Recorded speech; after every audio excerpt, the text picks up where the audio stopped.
beautiful area and felt quite peaceful, but we ended up getting lost. We decided to keep following the river as we lost track of which direction was upstream or downstream with no sounds of civilization anywhere we could hear. We quickly became concerned about finding a telephone to call Jason's mom or dad to get us from wherever we were, even though there was no paved road or street that we could find nearby. As we kept following the river, we came to this old, church-looking building made of really old red bricks with a dirt parking lot and a dirt road leading up to it. It was very encroached with growth and bushes.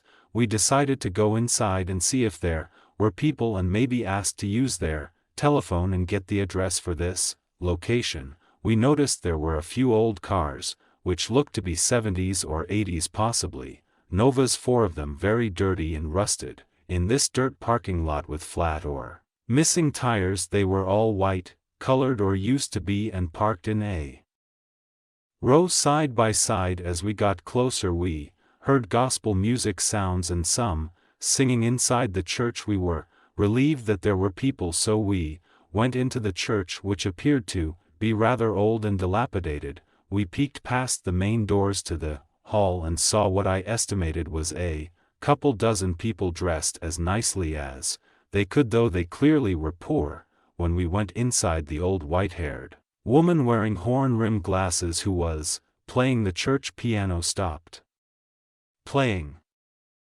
and she looked at us with no expression on her face.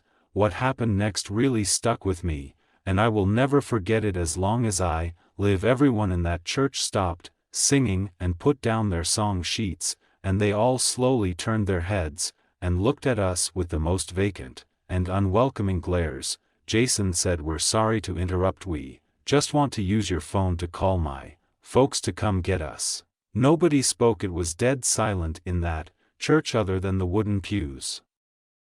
Everyone in that church stopped singing and put down their song sheets, and they all slowly turned their heads and looked at us with the most vacant and unwelcoming glares. Jason said, "We're sorry to interrupt. We just want to use your phone to call my folks to come get us." Nobody spoke. It was dead silent in that church other than the wooden pews, creaking from the weight of the people in them, so we just slowly backed out of the door and let it close behind us and looked at each other in ominous fear and quietly left.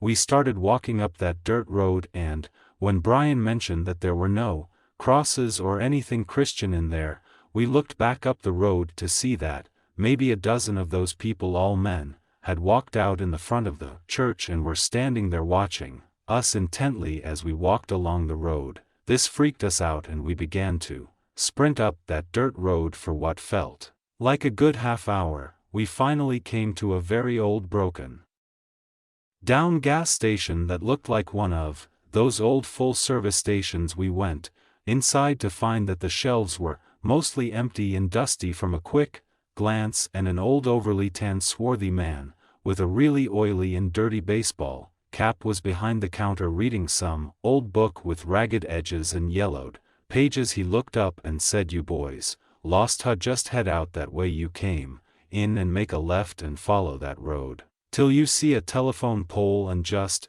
go right at the pole down the trail and it'll take you to a highway." We thanked the man and left quickly, and as we walked down the road to the telephone pole the man told us about again looked back, and the old man was out in front of the gas station with his arms folded, just staring at us with a rotten tooth grin on his face. We got to the pole, made the right, and followed that trail to the nearest highway. After about a good half hour of walking in the twilight, it had just gotten dark as we got to the highway, and we tried to wave down a few people passing by, but nobody stopped. Thankfully, a police officer saw us and pulled over to help us. We told them we were lost and gave him Jason's address, to which he whistled and said we really were lost. It took about 30 minutes for that officer to drive us back to Jason's, and during the chit-chat he told us we needed to be careful out in those woods, as there are some crazy witch folks in it. a long time ago. I'm talking like 8 years ago. Two friends and I, James and Sean, did something really stupid, but at the time doing stupid things was what we did to pass the time. We're not really friends with James anymore, but Sean and I still talk often, and so oftentimes we'll talk with each other about this story.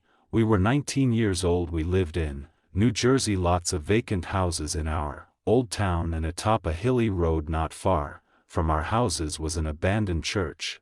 Locals knew about the church. It was on a closed-off road, and